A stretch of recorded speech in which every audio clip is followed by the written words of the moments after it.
Eletrônicas. Como é que você teve o contato com as urnas e que tipo de vulnerabilidade você percebeu nela? Isso é muito sério, porque quando a gente pensa em eleições, as eleições aqui no Brasil têm esse alto nível tecnológico das urnas eletrônicas, a gente espera no mínimo transparência, a gente espera confiabilidade nessas urnas eletrônicas e saber que de alguma forma elas são vulneráveis é muito assustador para a gente como eleitor, como cidadão brasileiro. Como é que foi a tua experiência de contato com as urnas eletrônicas?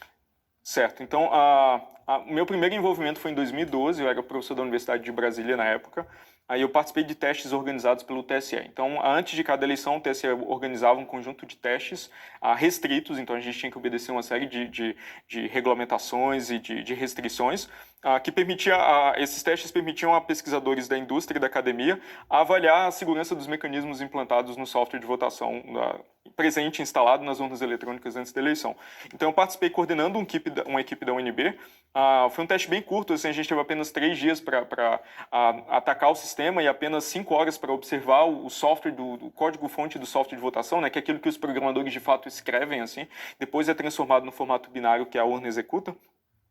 E a gente, nessas 5 horas, encontrou uma série de vulnerabilidades. Assim. Talvez a mais grave tenha sido foi que a gente utilizou para montar um ataque, foi a vulnerabilidade que nos permitiu vencer esses testes, era um concurso também, tinha a ver com o sigilo do voto. Então, a gente conseguiu, em eleições simuladas, reconstruir a ordem original de votação. A gente conseguiu determinar com absoluta certeza como votou o primeiro eleitor, o segundo eleitor, o terceiro eleitor e assim por diante, baseado apenas em informação pública. A gente não precisava de uma informação privilegiada para conseguir reconstruir essa ordem de votação. Essa mesma vulnerabilidade permitiria um outro ataque que funcionaria da seguinte forma: vamos supor um eleitor ilustre que votou num certo instante de tempo.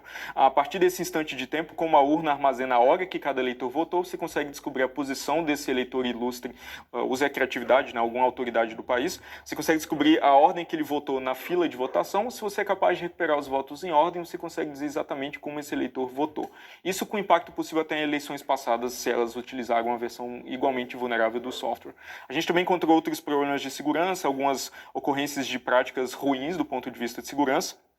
Por exemplo, a autenticação do software, né? Os mecanismos que verificam se o software de fato é íntegro, é o software que a Justiça Eleitoral produziu, pareciam insuficientes, assim, o que poderia permitir um atacante externo manipular ou trocar o software assim instalado na urna antes das eleições e talvez causar uma fraude nos resultados em escala bem maior.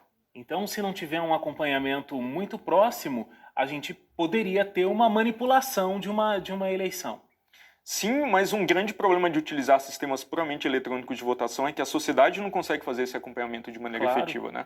Os fiscais de partido têm certa possibilidade de observar o código-fonte desse software de votação antes das eleições, mas é um volume muito grande, são mais de 13 mil linhas de código para se examinar, então não é uma tarefa factível nem em testes como o TSE organiza, nem para os fiscais de partido.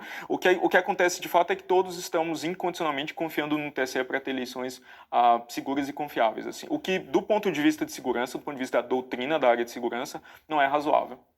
E outros países já vieram verificar como é o funcionamento da nossa urna eletrônica e não adaptaram isso para os seus países, né? A gente sabe de alguns lugares que utiliza algum tipo de voto eletrônico, mas junto utiliza o voto convencional, aquele voto em papel, né? Então você tem um registro físico e aí você tem um registro digital.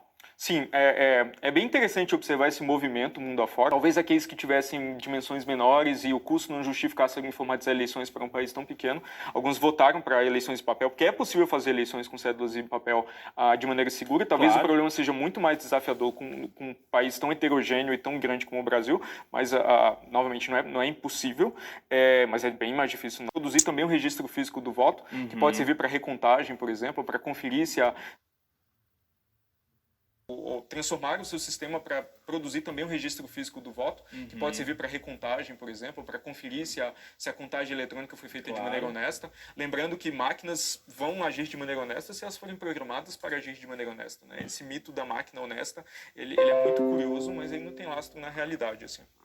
Então, esse movimento é bem interessante de observar. Atualmente, o único país do mundo que persiste utilizando sistemas puramente eletrônicos de votação, baseados em máquinas de votar, com uma urna eletrônica, é o Brasil. O outro país que se encontrava nessa situação era a Índia, mas a partir das eleições de 2014, do ano passado, eles começaram também a experimentar com recursos que produzem um registro físico do voto, né, para conferência, auditoria e recontagem.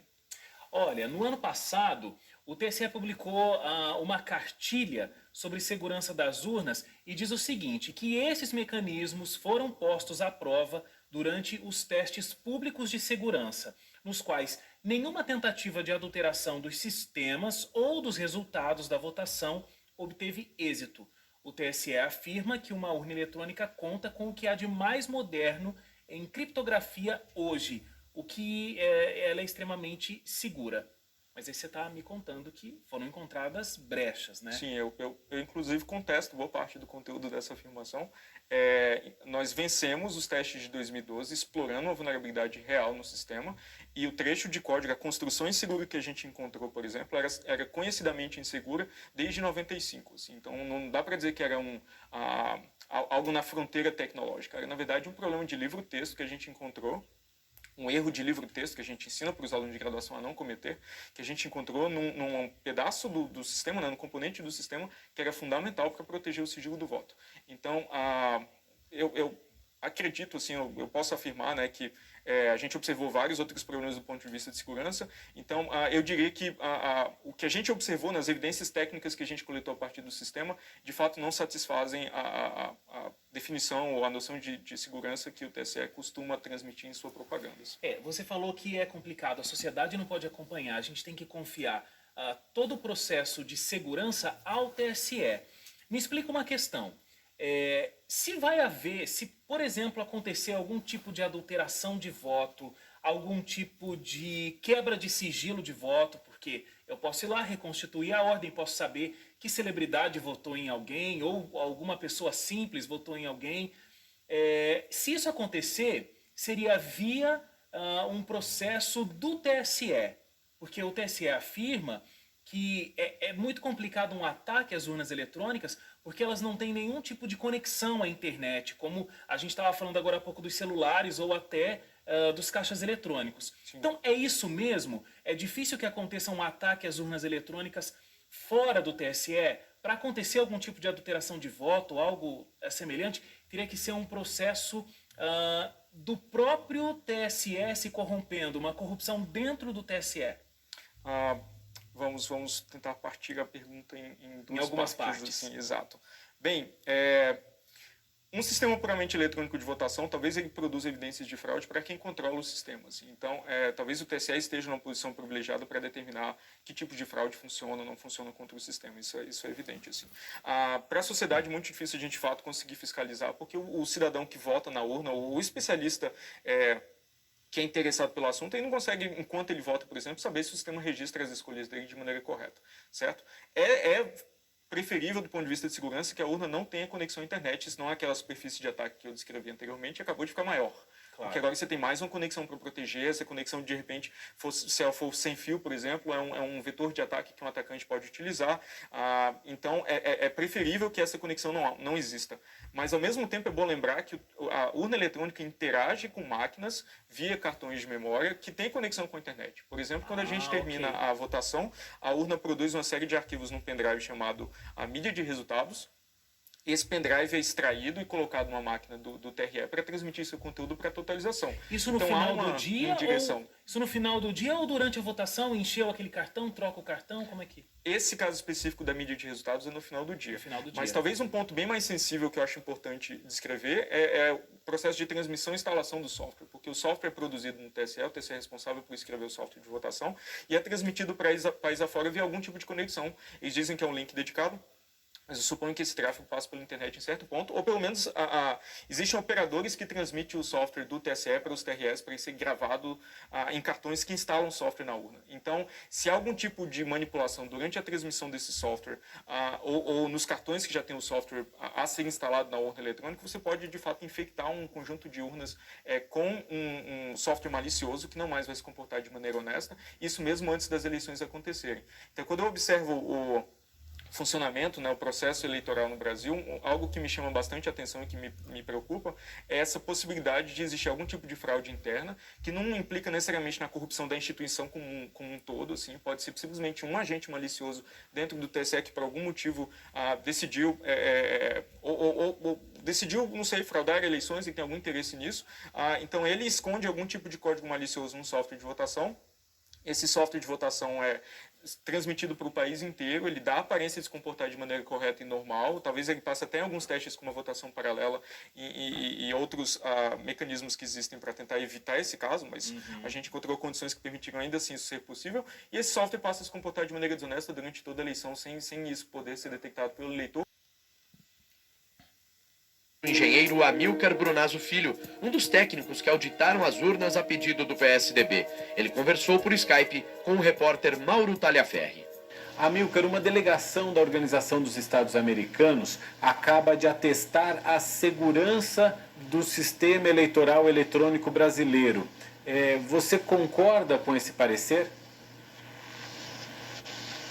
Olha, ontem nós apresentamos uma manifestação, uma nota de esclarecimento assinada por 5 técnicos que participaram da auditoria das urnas eletrônicas de 2014, porque o chefe da delegação da OEA havia dito que a auditoria teve pleno sucesso e isso demonstrava que o sistema eleitoral brasileiro dava para ser auditado.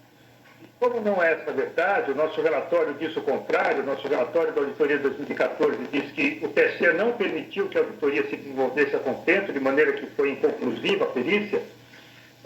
Nós entregamos, então, uma nota de esclarecimento à OEA solicitando que eles considerassem que eles estavam usando o nosso relatório de maneira imprópria, né? Porque a auditoria de 2014, que foi feita sobre o sistema eleitoral, não pôde ser efetuada de maneira clara porque a Justiça Eleitoral não permitiu. Amilcar, alguém alguma vez já conseguiu fazer uma auditoria começo, meio e fim no sistema eleitoral brasileiro, nas urnas eletrônicas brasileiras? Não. Eu tento fazer esse procedimento de auditoria desde o ano 2002, quando foi a primeira vez indicado por um partido político acompanhar o movimento dos sistemas. De lá para cá, toda vez que a gente tenta fazer alguma coisa, todo o trabalho que a gente tenta fazer é bloqueado pelas recomendações ou pelas resoluções que a Justiça Eleitoral impõe, que o administrador eleitoral impõe, né? Então a gente só pode fazer o que eles permitem, nunca a gente pode fazer o que a gente quer como auditor. Então a gente não tem como afirmar de modo conclusivo se o sistema é seguro ou se ele não é seguro, nem para um lado nem para o outro. Não existe uma conclusão, é isso que a gente pode... Exatamente essa conclusão da auditoria de 2014. O que a gente fala é o seguinte, a parte da totalização, transmissão e totalização, que é a etapa final do processo eleitoral, esta dá para fazer auditoria e nós fizemos auditoria em 2014 e dissemos que não houve problema. Agora, a primeira etapa, que é a coleta e registro dos votos e depois a soma dos votos, que gera aquele boletim de urna, toda essa primeira etapa ocorre nas urnas eletrônicas, essa etapa não pode ser auditada. A Justiça Eleitoral não permite, ela não imprime o voto para que a gente possa fazer uma auditoria contábil e não permite uma auditoria do software eficaz, eficiente. Então, a conclusão é que não dá para concluir nada. Não tem como afirmar que... A temática de nossa intervenção vem da Resolução 23.550, editada pelo TSE, que indica quais são as instituições competentes a participar do processo antecipado de fiscalização e auditoria dos programas de computador que compõem a urna. Dentre essas instituições está o Supremo Tribunal Federal e também está o Departamento de Polícia Federal, dentro do qual os peritos criminais federais com especialização em informática são aqueles que têm habilidade para interferir. E o fizeram. Participaram do teste público de segurança do sistema eletrônico de votação. Teste esse que foi composto, talvez, pelos maiores nomes da computação do Brasil. E o resultado foi que esses profissionais conseguiram, sim, encontrar diversos vícios, diversas falhas no sistema eletrônico de votação. A título de exemplo, conseguiram esses profissionais fazerem ataques ao sistema de inicialização da urna. Conseguiram gerar um boletim de urna falso, Conseguiram também obter a chave criptográfica da urna. Conseguiram ainda, e o que é mais grave, recuperar a ordem do RDV, que é o Registro Digital do Voto, e é o que garante o sigilo do voto, e, portanto, conseguiram identificar qual era o primeiro, o segundo. Os peritos criminais não estão aqui para um retrocesso. Os peritos criminais reconhecem, com certeza, os grandes avanços que foram conquistados pela urna eletrônica. E é bom que fique bastante claro que a impressão do registro de voto não é um adeus ao voto eletrônico. O voto eletrônico permanece sendo um voto eletrônico, apenas com mais um mecanismo de auditoria. E aí é importante trazer quais são os 3 principais pontos que são indicados como as auditorias possíveis e viáveis em uma situação como essa. Indica os técnicos responsáveis pela elaboração do sistema que o RDV seria o registro digital do voto, seria um mecanismo para se apurar, se embaralhar os votos e se apurar a quantidade de votos. É bem verdade, mas esse sistema, o RDV, apenas permite apurar se foi adicionado ou excluído algum voto, e não se o voto foi registrado devidamente como o eleitor confirmou no momento que apertou o botão. O boletim de urna, do mesmo modo, ele permite sim uma auditoria, mas ele permite a auditoria da conferência com o que está descrito no boletim de urna, com os resultados que foram apresentados no site do Tribunal Superior Eleitoral. Mas ele não permite, novamente, se verificar se o voto foi registrado de maneira adequada. E, por fim, a votação paralela, que resolveria essa situação que apresento, que seria o ato de se pegar algumas urnas no dia da eleição e fazer a simulação de uma votação para se verificar se a urna registrou adequadamente os votos. Elas, segundo informações do professor Pedro Dourado Rezende, na audiência pública realizada no Congresso Nacional, não seriam suficientes para isso, porque qualquer programador com pouco tempo e poucas linhas no código-fonte, conseguiria programar o sistema para que ele identificasse que o registro biométrico está sendo dispensado com um percentual acima do normal e para que, portanto, os vícios não surgissem nesse teste. Então, o professor, não vou ler por conta dos 8 minutos que me foram limitados, qual é o posicionamento do professor. E indica ainda o professor Diego Aranha, que existe ainda a possibilidade de fraude interna. Obviamente, os peritos criminais não estão aqui a dizer que existe algum tipo de fraudador dentro do TSE, nunca diríamos isso e acreditamos que todos que estão lá são corretos. Mas o que está a se dizer aqui é que a democracia de um país não pode estar sujeita ao controle de alguns poucos técnicos que têm acesso ao código-fonte e também às chaves criptográficas. É necessário haver um controle do controlador. Garantir a auditoria ao próprio sistema eletrônico que se pretende ver se está sendo fraudado ou não, é garantir ao fraudador fraudar a própria auditoria. Então, a impressão do voto, ele permitirá que, em eventual situação de dúvida a respeito da rigidez do processo de escrutínio, possa haver efetivamente uma auditoria. E em relação a algumas das preocupações que foram trazidas pela Procuradora-Geral, várias delas já foram respondidas por uma resolução que veio a ser editada posteriormente pelo TSE, que é a Resolução 23.521, que dispõe, inclusive, como funcionaria no caso de a urna dar um problema, a impressora travar. Dispõe a resolução que existirá também uma impressora de contingência, haverá um lacramento sem contato humano para que essa impressora possa ser substituída. Também em relação ao argumento de que deficientes visuais não teriam como verificar o voto impresso, foi editado também em 2017 a Resolução 23.554 pelo TSE, que dispõe que o deficiente visual poderá ser acompanhado de uma pessoa de sua confiança. Sobre o risco também de que, durante uma pane da impressora, o fiscal de urna poderia chegar e ver qual é o voto daquela pessoa que está dentro da cabine, esse argumento também não me parece bastante plausível, tendo em vista que a urna eletrônica também pode travar com a sua tela congelada e também um fiscal de urna teria que entrar para trocar pela urna de contingência. O Brasil, excelentíssimos ministros, é o último país que ainda adota o sistema DRE sem o VIVPET. O VIVPET é exatamente isso que nós estamos falando, que é a impressão do registro. Países que em algum momento já adotaram o sistema que hoje adotamos, já o abandonaram. A título de exemplo, Alemanha, Bélgica, Holanda, Irlanda, Inglaterra, Rússia, Índia, Estados Unidos, Canadá e México.